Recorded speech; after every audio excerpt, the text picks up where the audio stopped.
This is Ice Cream Gecko, and in today's video we're going to take a look at the Mucci Sensation Mini Ice Creams. 12 pieces are in here. We've got exotic fruit sorbet and we've got wildberry fruit sorbet as coatings on these bourbon vanilla ice cream sticks, these popsicles. And I guess it's only 45% of the coating that has got the fruit sorbet in it, not the bourbon vanilla ice cream. I don't really like it when they put it here in front as if the entire ice cream was 45% of fruit sorbet, because it doesn't really look like it's 45% of fruit sorbet. Looking at this as a package, right? Is it just me? I don't know. 12 pieces in here. Let us take a look at them. I can keep this in the freezer for quite some time, it seems. Pause if we want to take a look at the ingredients list here, and pause if we want to take a look at the nutrition table right here.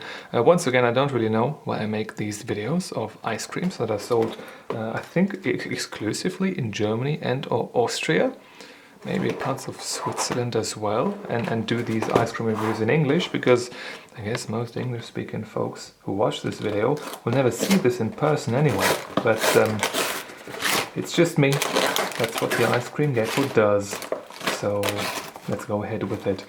Quite a few of these are in here, it seems. We've got a bit of ice forming here, a bit of ice forming down there, a bit of ice forming even further down the line. I'm going to put the rest of these into the freezer, and I'll stick with just 2 of them on the desk for today. Okay, I'm back at the desk. 2 ice creams left here. Let us take the cutting board and the spoon, take one of them outside. Let's go with the, what I assume would be the exotic fruit sorbet, not the wildberry one, just by the color scheme of it.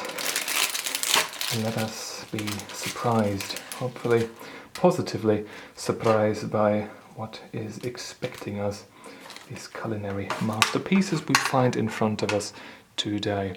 Looks wise, yeah, doesn't really look all that great. Looks a bit weird. You've got the texture of the foil because they all sit on top of each other, and when you transport them in quite warm days these days here in Germany, then you have a bit of meltage going on. A bit of uneven coating even we see here. That's not down to transport, that's, I guess, actual production issue that we see here. Yeah, on the sides. It's fine enough though. What does it smell of? It smells of a fruit sorbet yogurt. Yeah, it smells a bit of maracuja. A yogurty maracuja type. Like these regular yogurts when you've got some sort of maracuja, exotic fruit base down there, and you mix it up yourself. It really smells like that. As it warms up, the smell intensifies, of course, and that's where I'm going to leave it at for now. So let's go for a bite. It is incredibly soft. It tastes a lot like a fruit juice, one of these fruit juice mixes. We've got from orange to apple to maracuja to all sorts of stuff what they have lying around as flavors in there. Really reminds me of that. Texture wise, consistency wise, this is incredibly soft. Let me demonstrate that here. You can just push on it and it just, you can see it quite well. It just is being pushed out of the way. Didn't really expect that, to be honest. It's not really a bad thing, I wouldn't say, but it's certainly not something I expected. Cross-section wise, I don't know if we have to do anything like that. It's like bourbon vanilla ice cream. As an ice cream base, we've got the coating on the outside. That's really all it is. No swirls in there, nothing. Flavor wise, I think it's fine. I don't have much to complain about. Scent wise, it's okay as well. A lot of ice on here. I don't know if it's down to my own incompetence of transporting this properly. Maybe that's a huge part of it. Or if it's down to aldi themselves messing up. I think it's more on my end, this particular issue. But overall, I have to say it's all right. Quite soft. Doesn't really fall apart though, so that's good. Scent-wise, it's fine. Flavor-wise, you do have also that fruit juice mix flavor in here. Nothing really is poking out flavor-wise. It's just that almost, you can call it generic exotic fruit taste that we have here, and this is what it's advertised at on the box. So yeah, not really anything to complain about. So let's continue with this one and move to the Wildberry one next. Okay, number 1 is complete. Let's go to number 2 here. Let's hope that it's not melted already. No, it isn't. Pretty much looks like the previous one, just in a different color scheme. So once again, slightly uneven coating, although here it looks like it has been maybe squished against the box's wall, which is easy to do if this is comparable in regards of the softness of the entire thing to the exotic fruit one. Looks wise, it looks fine though. I do like the color of this. There's sort of almost a wine red, dark wine red deal that we've got here. A few dark sprinkles in there. Maybe those are supposed to be, well, the hulls of the fruit themselves. What does it smell of? It doesn't really smell of all that much, but it does smell of raspberries. Yes, raspberries and maybe a bit of black currant or red currant, all sorts of currants. It does smell alright though. Yeah, scent-wise, not really anything to complain about. It could be more distinct maybe, but I guess when the main player is raspberry in scent and a bit of black currant, that it's fine. So let's go for a taste test. Once again, incredibly soft and no resistance to the bite at all. It just really falls apart under your teeth when you bite through this. Flavor-wise, it really tastes like a mixture of raspberry, of cherry, a bit of blackcurrant maybe. A nice mix, I want to say, but a lot more cherry sensation in my mouth than I thought there would be. Yeah, flavor-wise it is fine though. I don't have really anything to complain about. Shall we taste the... I haven't done it right with the previous one. I didn't taste the ice cream on its own, but it's probably just a regular bourbon vanilla generic ice cream base. Yeah, doesn't really tell me anything exciting. It's just pretty generic. Let's try to get one with just the ice cream base. Looks wise it's fine. Consistency is fine as well. It is incredibly soft though, and with the outside being incredibly soft as well, you get a texture that is well, a bit surprisingly soft. it really just disintegrates under your teeth. It's interesting. But flavor-wise, there is not anything exciting at all when it comes to the ice cream base here. When we look at just the outside, yeah, the coating does have a certain acidic flavor to it, sort of a Wildberry mix. Now that I eat it all by itself, it doesn't really taste all that much of cherry anymore. It's just like a Wildberry mix. Don't have too much to say about it. It's fine though.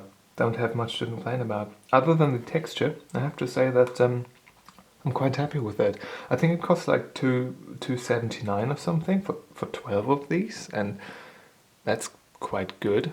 As of right now, I don't have any bad aftertaste, which is always fantastic. I'll let you know about that in just a minute with the review sheet. A couple of minutes will have passed at this point, and maybe an aftertaste has developed then.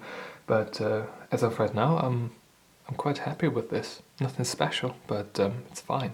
So I'm gonna finish this off and I'll see you with the review sheet in just a second. Alright, the consumption process is complete and we are ready to rate this with the review sheet. First impression wise, I give half out of 1 available point. Overall it looked okay.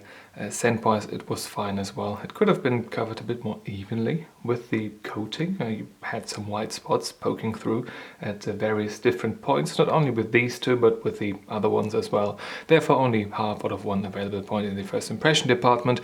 It wasn't particularly bad though in any way, therefore I think it's still justified to give decent points here. Color wise, 1 out of 1 available point because they looked very good color-wise. The base ice cream was nice and white, and the well, coatings on the outside, especially the red one, I really liked that. A rich, vibrant color. The more orangey one, that was sort of a boring orange tone, but nothing bad in any way either, so therefore I give full points. I liked the color of these a lot. Consistency and texture-wise, I give 1.5 out of 2 available points. Again, nothing really bad about them. It's just that I would wish for them to put maybe a bit more of a fight up to my teeth. And it was so soft that I fear that if this melts down a bit more quickly when you eat it, for example, outside in the backyard or anywhere else, then you might have trouble with them falling off the stick at some point. So I think that's a slight bit of an issue. For indoor consumption, it's fine though. And yeah, it really doesn't have a bad texture per se. It's just that I think it would do well with a bit more, well, stiffness, if that makes any sense. Flavor-wise, I give 4 out of 5 available points. When it comes to the actual flavor profile, I think 3 out of 5 would be more justified. I really do think about it that way. The base ice cream was neutral tasting, and nowadays, like, I'm not a good person to taste test vanilla ice cream, because for me as a regular consumer, vanilla ice cream is just no flavor ice cream, because we are so used to this, well, trace amounts of bourbon vanilla in there and the flavor that we associate with it, that it has become pretty neutral in flavor. It's just everywhere, and it doesn't really feel like a flavor per se. I do have to say though that especially the Wildberry coating on the outside here, that was nice and rich in flavor. You even had that slightly acidic sensation in your mouth as well. And even though you can't really tell any specific fruit that has made its way in here, or is it just the artificial flavoring? Well, maybe it's something. Oh, we've got black currant juice in here, 3.5%. I wasn't too wrong about that. Isn't that lovely? Yeah, and we've got raspberry marg. Well, I guess we got some things right, but overall, like I said, it's a nice mix. It does taste all right, and even though that the orange stuff here, that what I assume to be the exotic fruit sorbet, is a bit more boring, I still do think that overall the mix of them is fine, of these two flavor-wise. Therefore I give 4 out of 5 points, especially because the lack of the aftertaste. Usually when you have got ice creams, even when you've got brand ice creams like Cremissimo, you always have some sort of aftertaste. Sometimes it's slightly acidic, like if you had fizzy water, for example, that carbonic acid, that slight sour aftertaste, it's quite often in there as well. And here it is completely absent. It's been a couple of minutes since I have eaten these two, and still I don't notice any aftertaste, which is fantastic. It's just tasting like, when we call it that, natural ice cream base with a bit of flavor on top of it. And that's fantastic. I didn't expect that. I always expect aftertaste with everything nowadays, because many things do, especially ice creams, cheaper ice creams. But this here, nothing of the sort, which is fantastic, really. And therefore, I don't give 3 out of 5, but 4 out of 5 points in the flavor department here. Themalization-wise, I give 1 out of 1 available point, because, yeah, they, I guess, gave us what we expected, and I applaud them for that. 1 out of 1. In total, therefore, 8 out of 10 for the Mucci Sensation Mini Ice Cream Pack. 12 pieces, and 6 of exotic and 6 of Wildberry fruit sorbet flavor. In any case, that shall be it for the video. If you've got a question or a video suggestion, leave it in the comment section down below. And if you want to see more videos just like this one, feel free to subscribe. Thank you very much for watching, and I hope I'm going to see you soon. Until then, bye bye.